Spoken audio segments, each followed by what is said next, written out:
Another very important point before I go to examples of adjudication and of qada and of hudud and so on in criminal law is that the fact that law in Islam has maqasid, the fact that law has objectives. In other words, law is not simply an intellectual construct, but it has an intent behind it that is realistic, that is practical, to safeguard and to promote the well-being of human beings. It has a maqsad behind it. The fact that laws are subjected to their objectives, not only to their letter.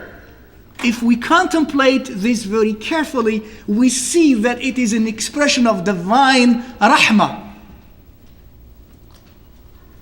And that's why, for example, as I mentioned earlier, we have concessions.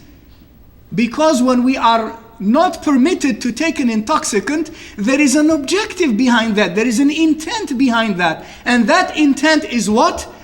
To protect our lives, to protect our bodies, to protect our mind, to protect society from harm. But if not doing that at an individual level would necessarily or most likely lead to harm, then the text is not literalist. It has a maqsad behind it. It has an intent behind this. And that is definitively observing the needs of people. And that is definitively an expression of divine rahmah.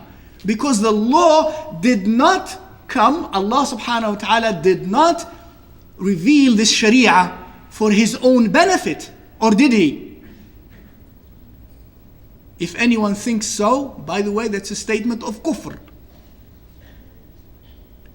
Since he did not legislate it for his own benefit, and since he does not legislate in vain without purpose, then he must have legislated for the well-being of man. That's one of many arguments. Some are very textual and very explicit.